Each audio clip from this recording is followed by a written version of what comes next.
May kanya-kanyang pagkilo sa mga pro at anti-Duterte sa iba't ibang lugar. Dito sa Maynila, nagtipon muli ang ilang naulila dahil sa mga extrajudicial killing sa Duterte drug war. Git nila, managot din ang iba pang sangkot bukod kay dating Pangulong Rodrigo Duterte. Nakatutok si Rafi Tima. Mula sa UP Manila, nagmarcha ang mga estudyanteng ito sa kahabaan ng Taft Avenue patungo sa UP PGH.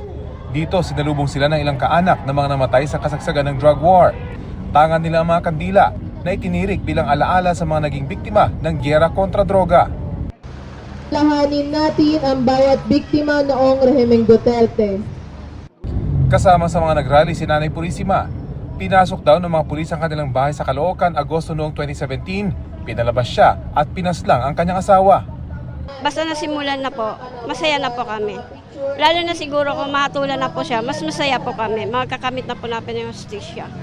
Bukod sa Maynila, nagmarcha din ang ilang kabataan sa Quezon City mula UP Diliman patungong Katipunan. Panawagan nila, hindi lang ang dating Pangulo ang arestuhin.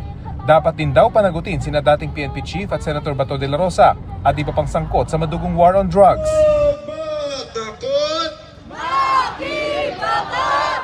Ang mga ganitong pagkilos, asahan daw na magtutuloy-tuloy hanggang sa magsimula ng mismong paglilitis at paghatol sa dating Pangulo. Para sa GMA Integrated News, Rafi Tima, nakatutok, 24 oras.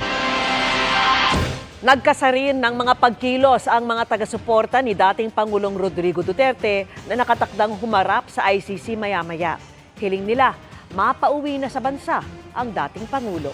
Nakatutok si John D. Esteban ng GMA Regional TV. Napuno ang mga kalsada ng Hulos Sulu ng mga taga-suporta ni dating Pangulong Rodrigo Duterte na nagsagawa ng peace rally. Hiling ng mga nasa Bungaw, Tawi-Tawi, mapauwi na raw ang dating Pangulo na nakatakdang humarap sa International Criminal Court ngayong gabi, oras sa Pilipinas. Ito rin ang panawagan ng mga taga Davao City na gabi-gabing nagsasagawa ng prayer rally sa Rizal Park mula nang arestuhin si dating Pangulong Duterte. Sa Isabela City, Basilan, dumagsa rin ang mga supporter na lumahok sa peace rally sa Plaza Rizal. Sa Molave, Zamboanga del Sur, sabay-sabay nagpailaw ng flashlight ang supporters at nag-alay ng kanta para sa dating Pangulo. Sa Iligan City, nagmarcha rin sa kalsada ang mga taga-suporta ng dating Pangulo sa isang rally. Sinunog pa nila ang ilang larawan ni Pangulong Bongbong Marcos. Mula sa GMA Regional TV at GMA Integrated News, John D. Esteban, nakatutok 24 oras.